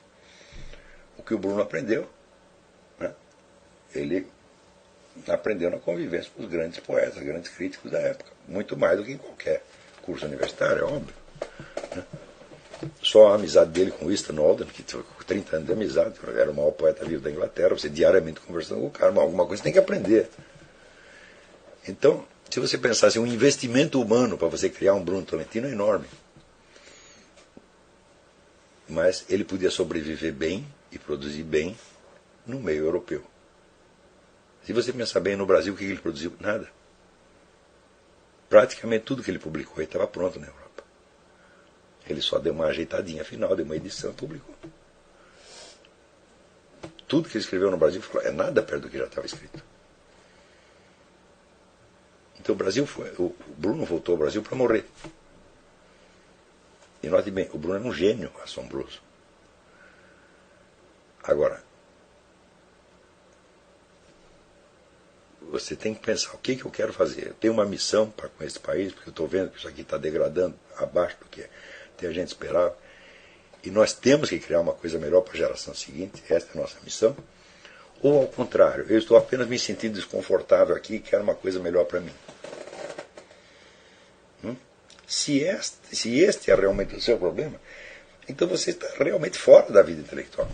Porque você está julgando a sua vida, a vida que você quer realizar, é apenas uma vida de conforto, não de realização. Claro, o conforto é preferível ao desconforto, isso eu não discuto. Porém, existe o critério de hierarquia, o critério de importância. A partir do momento que você entendeu que existe uma vocação e junto com ela uma certa missão a cumprir, esta missão tem que ser o critério de julgamento de tudo. Aquilo que favorece a missão é bom e o que desfavorece é ruim. Ora, a extrema miséria pode desfavorecer. Mas o conforto e o bem-estar também pode desfavorecer. Portanto, tudo isso é muito relativo. Tá certo? Então, eu olhando a minha própria vida, eu não posso dizer que os momentos de maior conforto e segurança foram os de grande criatividade. Eu acho que não. Não foram. Alguns momentos de mais criatividade foram os mais miseráveis. Então, É claro que vocês estão num ambiente que nós podemos considerar humanamente compressivo, depressivo, né? Qual teria que ser a atitude a desenvolver dentro disso? Eu vou ler um texto aqui para vocês. Tem o livro do Steinhardt. Né? De um livro maravilhoso que anos atrás eu recomendei ao Edson Oliveira, da Realizações, e que eu vejo que agora foi publicado, né, em tradução de um... Eu acho que o Eupídio é aluno desse seminário, não é? Eu acho que ele é. Ele pelo menos foi meu aluno durante muitos anos. Do Eupídio e da esposa dele, a Cristina Manesco, né? A qual é romena. Isso aqui é uma obra-prima da literatura romena, um dos grandes livros. Normalmente chama-se O Diário da Felicidade. E o autor Nikolai Steinhardt. Nikolai Steinhardt era um judeu que era um inimigo do regime Ceausescu, porque ele fez alguma coisa e foi para a cadeia por motivos políticos. Ficou 12 anos, sofreu torturas horríveis. E na cadeia ele se converteu ao cristianismo e morreu como monge ortodoxo. E escreveu esse livro contando a experiência dele na prisão e dando esse título quase paradoxal, quase escandaloso, de Diário da Felicidade. Então, até aqui na contracapa, o Edson escolheu muito bem escolhido um trecho central, onde ele diz o seguinte: entrei cego na prisão e saio com os olhos abertos. Entrei mimado, luxento, saio curado de caprichos, afetações, presunções. Entrei insatisfeito, saio conhecendo a felicidade. Entrei nervoso, impaciente, ultrassensível a bobagens, saio sereno. E assim por diante, né? Então, aqui, no primeiro capítulo aqui, ele dá alguns conselhos que eu vou ler resumidamente para vocês, não vou ler inteiro, vou ler brevemente e comentar. O capítulo chama-se 3 Soluções. Ele diz: para sair de um universo cerrado, e não é necessário de modo algum que seja um campo de concentração, prisão ou uma outra forma de encarceramento, pois a teoria se aplica a qualquer tipo de produto do totalitarismo, ou seja, aplica-se à sua situação brasileira também. Diz ele que existe, para sair desse caminho, existe em primeiro lugar a solução da fé, mas a fé você não tem porque quer, a fé é um dom divino. Então não é disso que ele está falando, ele está falando de soluções humanas, quer dizer, coisas que você, por sua própria iniciativa, pode buscar. Quer dizer, você está dentro de uma situação compressiva, ou por estar no campo de concentração, ou por estar na cadeia, ou por estar, vamos dizer, num ambiente espiritualmente deprimente, como o Brasil. Como é que você faz? Então diz ele, primeira solução, a de Solzhenitsyn. Em O Primeiro Círculo, Alexander Isaevich a menciona rapidamente, voltando a ela no primeiro volume do Arquipélago Gulag. Essa solução consta, para quem passa pelo limiar da Securitate é a polícia secreta, a KGB romena, ou qualquer outro órgão análogo de inquérito, em dizer a si mesmo com decisão: neste exato instante morro mesmo. Permite-se-lhe dizer a si próprio, consolando-se: pobre da minha juventude, ou pobre da minha velhice, da minha esposa, dos meus filhos, de mim, do talento, ou dos bens, ou de minhas forças, da minha amada, dos vinhos que já não beberei, dos livros que já não lerei, dos passeios que já não farei, da música que já não ouvirei, etc. Mas algo é seguro e irreparável. Doravante sou um homem morto. Se pensar assim, sem hesitação, o indivíduo está salvo. Já não se pode fazer nada contra ele. Já não tem nada com que possa ser ameaçado, chantageado, iludido, enganado. E assim por diante. Né? Então, você desistiu de tudo. Segunda solução, a de Alexander Zinoviev. É encontrada por um dos personagens do livro As Alturas Ocas. Esse é um livro absolutamente fantástico. O personagem é um jovem apresentado com o apelido alegórico de O Rebelde. A solução reside na total inadaptação ao sistema. O rebelde não tem domicílio certo, não tem documentos, não está no mercado de trabalho. É um vagabundo, um parasita, um pobretão e vadio. Vive de hoje para amanhã, do que se lhe dá, do que aparece, de bagatelas. É maltrapilho. Trabalha ao acaso, às vezes, quando e se aparece uma oportunidade. Passa a maior parte do tempo em prisões ou campos de trabalho forçado, dorme em qualquer lugar, vagabundeia. Não entra no sistema por nada deste mundo, nem mesmo no serviço mais insignificante, mais inútil, mais desengajado. Não se mete nem mesmo a pastor de porcos. E assim vai. Quer dizer, você aceita estar no lixo social. Você aceita todo o desprezo público, você não liga para isso. Aí você não pode ser mais atingido. Terceira solução, a de Winston Churchill e de Vladimir Bukovsky. Resume-se ela: em presença da tirania, da opressão, da miséria, das adversidades, das desgraças, das calamidades, dos perigos, não só não te abates, mas ao contrário, tiras dela a vontade louca de viver e lutar. Em março de 1939, Churchill disse a Martha Bibesco: vai haver guerra. Pó e pólvora vão ser feitos do Império Britânico. A morte nos espreita a todos. No entanto, sinto-me rejuvenescer 20 anos. Quanto mais as coisas vão mal para ti, quanto mais imensas são as dificuldades, quanto mais és ferido, mais cercado e submisso aos ataques, quanto mais não entrevês nem sequer uma esperança probabilística e racional, quanto mais o cinzento, a escuridão e o viscoso se intensificam, se inflam e se enredam de modo mais inextricável, quanto mais o perigo te desdenha mais diretamente, tanto mais tem desejo de lutar e conhece um sentimento crescente de inexplicável e eminente euforia. Então, depois, com a solução de Churchill se identifica também a solução de Vladimir Bukovsky. Este conta que, quando recebeu a primeira convocação na sede da KGB, não pôde fechar os olhos durante toda a madrugada. Coisa natural, dirá consigo o leitor do livro de memórias dele. Coisa mais que natural, insegurança, medo, emoção. Mas Bukovsky continua: não pude dormir de impaciência. A custo esperava que se fizesse dia para estar perante eles, para dizer-lhes tudo quanto penso deles e entrar neles como um tanque de guerra.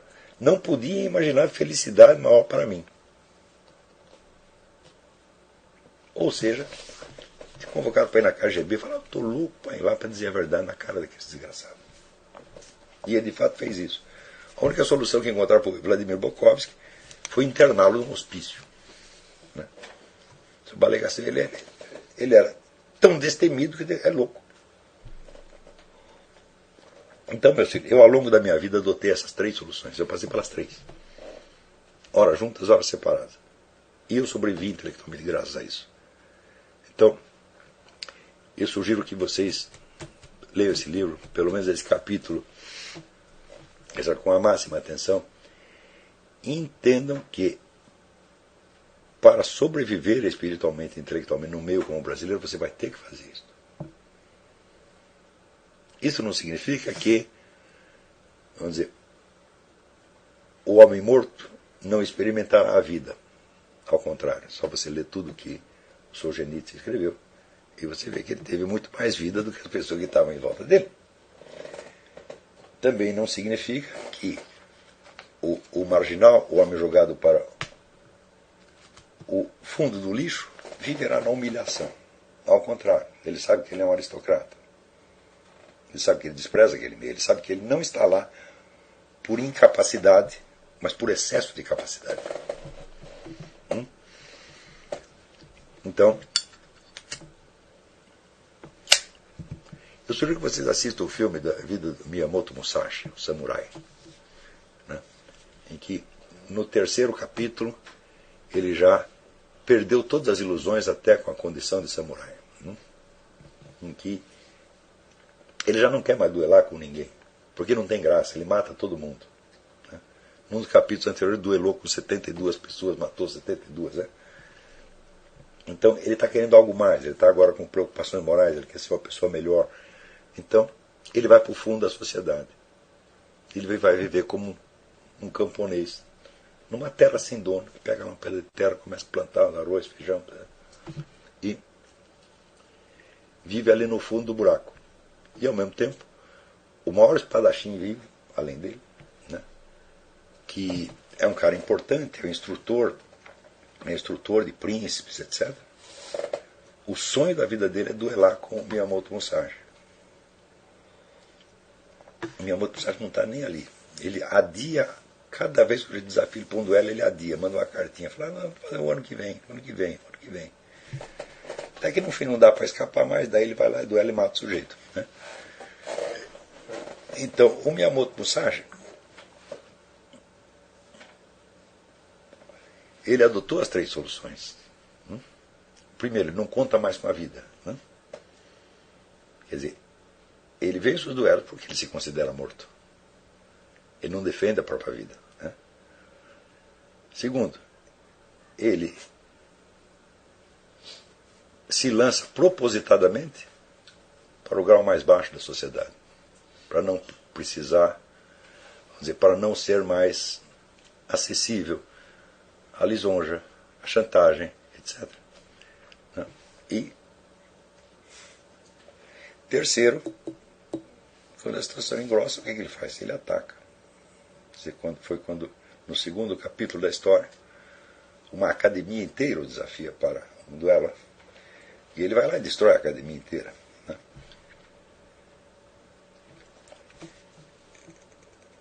Então, isso aí deve inspirar você. São essas coisas que devem inspirar.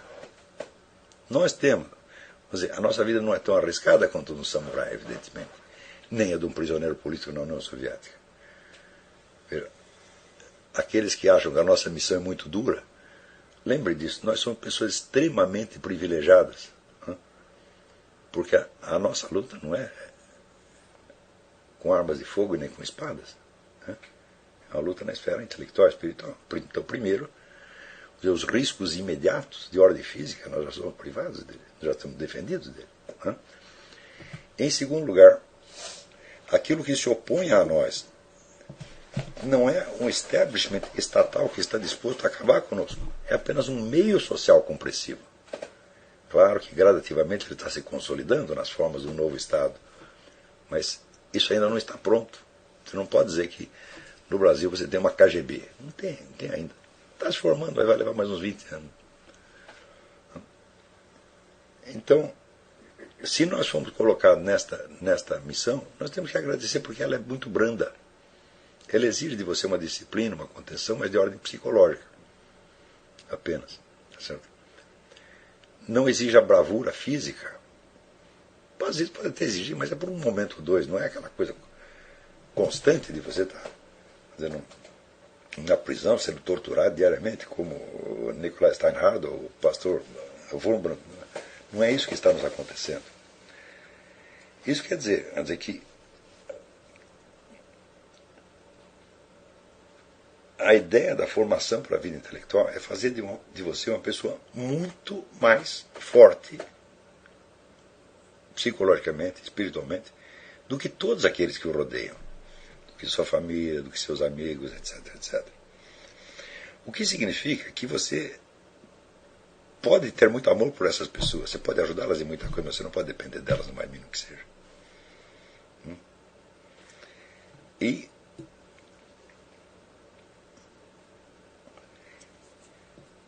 se aparecerem pessoas até querendo te ajudar nos seus estudos, bom, você pode aceitar a ajuda.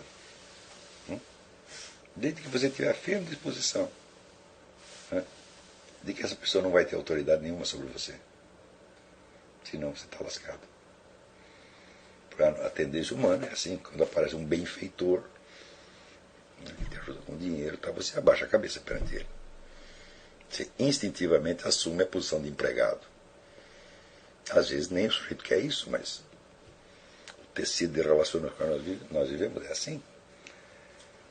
Então, ao mais mínimo sinal disso, você saiba respeitar a sua dignidade e dizer, olha meu filho, se você me ajudou na minha vida de estudos, foi obrigação sua. Tem obrigação. E eu não lhe devo um tostão. Porque eu estou dedicando a minha vida a alguma coisa que é um trabalho de salvação nacional, e vocês podem dizer a mesma coisa? Não é isso?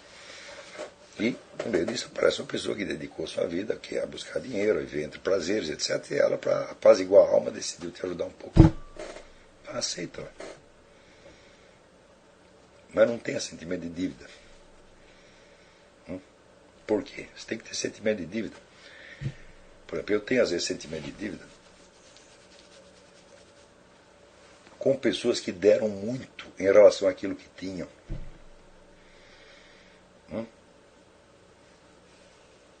Por exemplo, aqui está sentada a Isabela, a Alessandra. São pessoas que não têm recursos, não têm tempo, não têm energia sobrando, e estão dando tudo. Então, elas estão dando mais do que tem. Agora, se para o sujeito que tem milhões e te deu um pouquinho de dinheiro, não custou muita coisa. Então, quer dizer, a contribuição deve ser avaliada não pelo quanto ela beneficiou a nós ou ao nosso estudo, mas pelo quanto custou ao doador. E nós não podemos desistir dessa ética. Então, agora, se não aparecer ninguém para te ajudar, melhor para você. Você pode perguntar assim, mas o coitado do sujeito, ele quer um livro e não pode comprar. Eu digo, ótimo. Isso é uma coisa maravilhosa que pode acontecer para você. Você anota o título do livro e espera 1 ano, 2 anos, 3 anos, 10 anos, 20 anos. Você precisa desse livro, você precisa da informação que está ali. E a pergunta vai se tornando mais intensa dentro de você. Isso às vezes vale mais do que você ter o livro no primeiro momento. Eu, por exemplo, tenho um livro que se chama Saturno e a Melancolia, escrito pelo Erwin Panofsky e outros. E eu quis esse livro durante 20 anos. Era muito caro, não pude comprar. Quando eu pude comprar, o livro chegou, muito bem. Não era aquele assunto que eu estava estudando no momento, eu botei o livro na estante e não li até hoje. Então, ao passo que às vezes outros livros que me custaram $2 foram muito mais úteis no momento. Então, a dificuldade material de acesso ao estudo, você tem que transfigurar isso num desafio e dizer, é desgraçado, vocês querem me matar a míngua?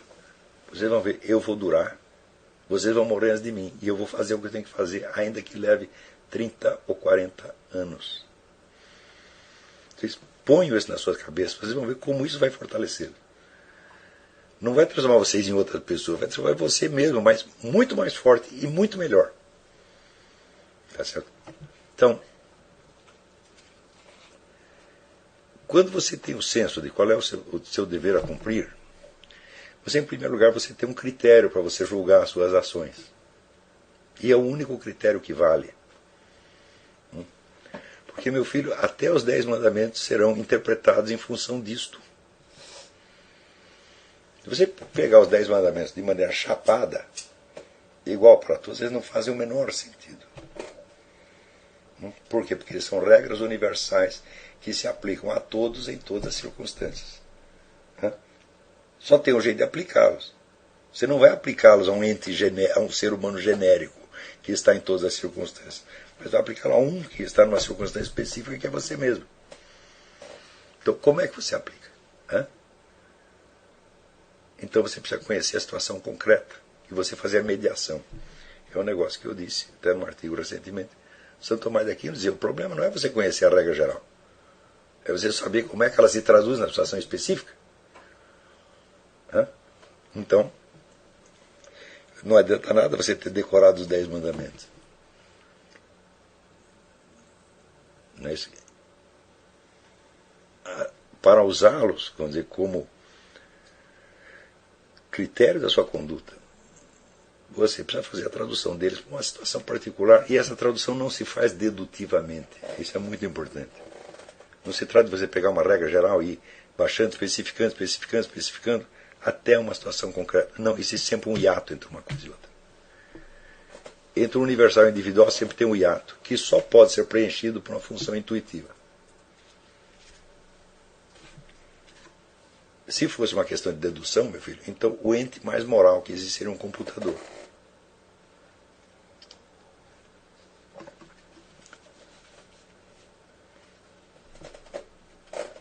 Então, isso quer dizer que a sua conduta, em cada momento, a escolha do seu critério de conduta, é um problema enormemente complexo, que exige, vamos dizer, a totalidade da sua presença de espírito.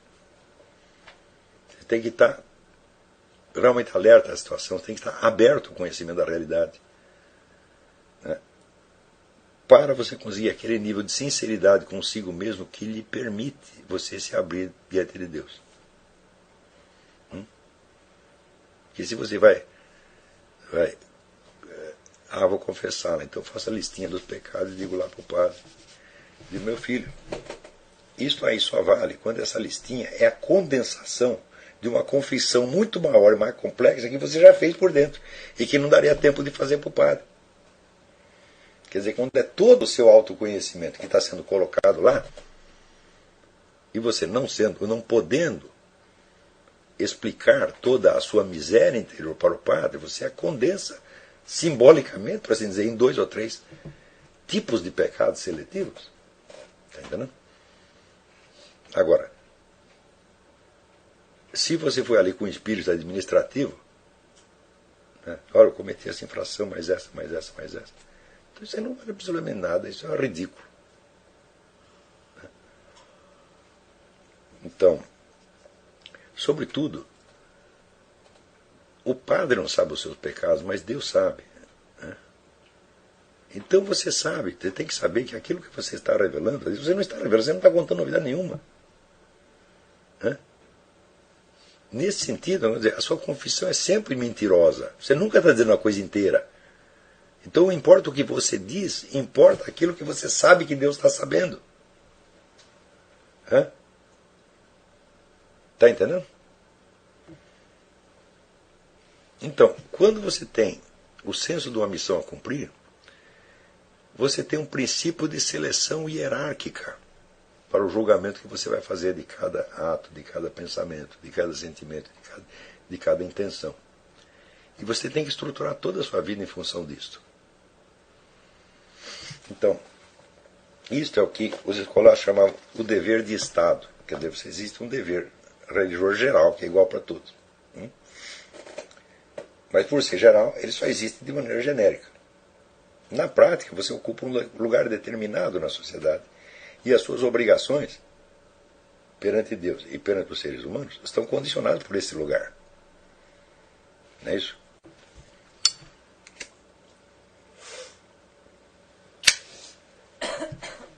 Então, você precisa ter a consciência desta posição real sua, nós dizemos, no tecido da situação, para você saber qual é a sua obrigação específica e quando foi que você falhou a ela. Atender a todas as obrigações do mundo é impossível, você sempre vai falhar com alguma. Mas tem um critério. Quanto mais aprimorado foi esse critério, menos as pessoas, vamos dizer, que não participam do seu mesmo senso de missão vão te entender. Porque eles esperam outras coisas, você vão te cobrar outros deveres que são deles, na verdade. E que eles querem vestir a camiseta em você. Querem que você seja igual a eles. Isso não é possível.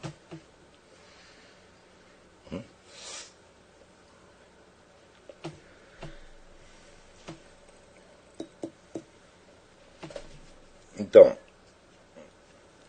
é este senso de missão que vai constituir a tua espinha dorsal.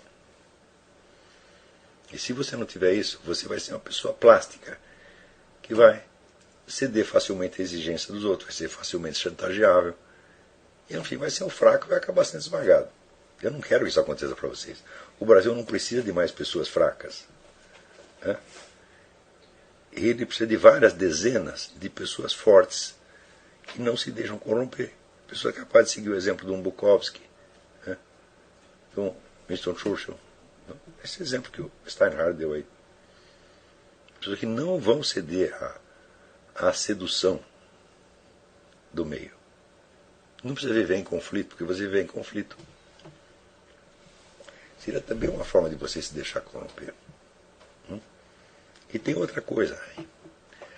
Ao longo da sua vida você será muitas vezes acusado injustamente. Você pode ser acusado até por seus parentes, por seus amigos, etc, etc. A maneira mais fácil de você corromper a pessoa é acusá-la injustamente. Por quê? Porque daí você começa a se defender. E na hora que você se defende, você vai exagerar suas virtudes.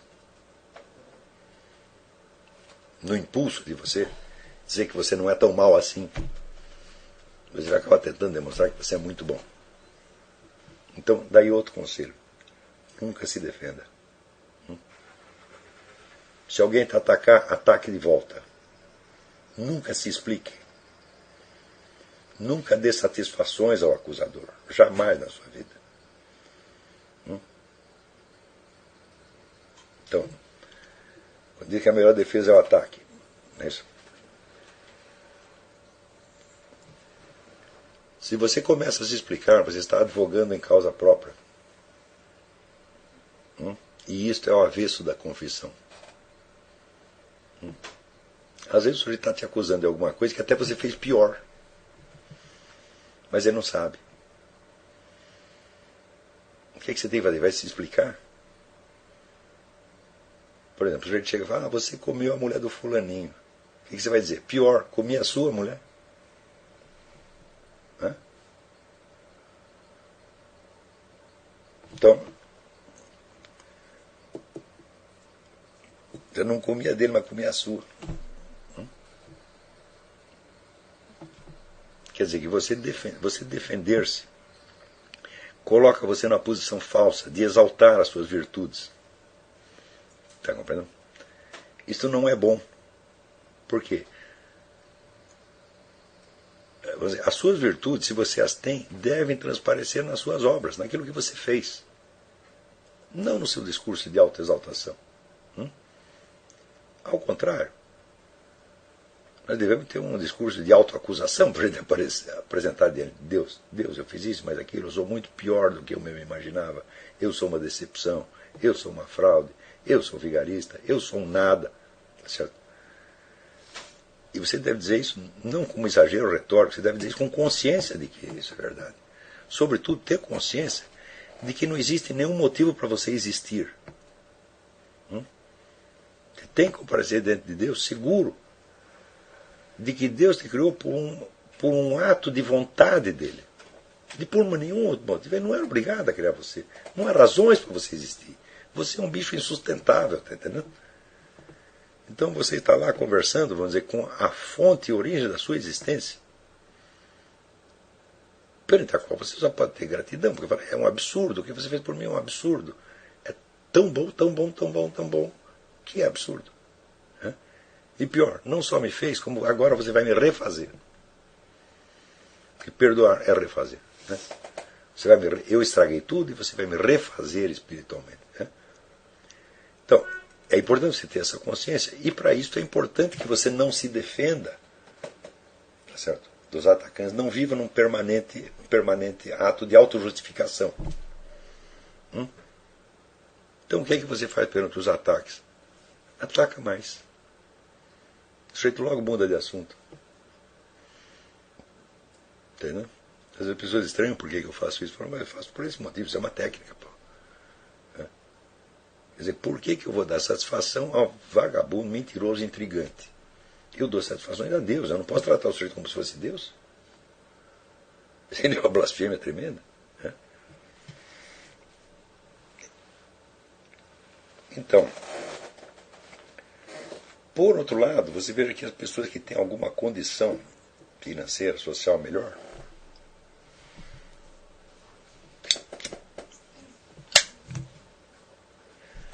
frequentemente elas não sabem transformar isso numa coisa vantajosa para a sua vida intelectual.